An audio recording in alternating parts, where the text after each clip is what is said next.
حضرت حسن بصری رحمت الله تعالی علیه نه دا روایت راغلی دی چې پنځلسي په شپه باندې څوک 1000 وارې کل هو شریف وایي په 100 رکعاتو کې، یعنی هر رکعت کې 10 ځله، نو الٰه العالمین به دغه انسان ته 80 ځله د رحمت په نظر باندې وګوري، او هغه 80 ځله چې د رحمت په نظر وګوري نو یو د رحمت د نظر چې الله وشي په هغې باندې د انسان 80 حاجتونه پوره کیږي، او وړوکی حاجت پیدا وي چې الٰه العالمین به ورته تمام ګناهونه معاف کړي.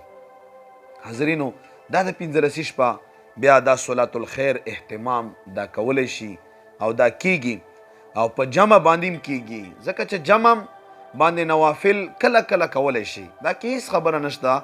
لکه مسلم شریف حدیث مبارک شته چې حضور نبی کریم صلی الله علیه وسلم حضرت انس ابن مالک رضی الله تعالی عنہ کرا ورغی، او حضرت انس رضی الله تعالی عنہ فرمایي چې زه ځان پسې ودرولم او 2 رکعاته نفلی منځ په جمع باندې وکړو.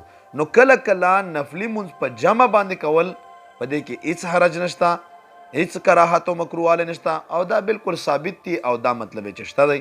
الٰه العالمین د هر سړي د عبادت توفیق ورکړي. کوشش وکړئ چې د پنځلسي دغه شپه په عبادات او په ذکر اذکار او په درود شریف باندې تیره کوئ، او سبا له چې بیا روژه که چا طاقت وي هغه ونیسئ. الٰه العالمین هم سره د ما کامل ایمان نصیب که. آمین.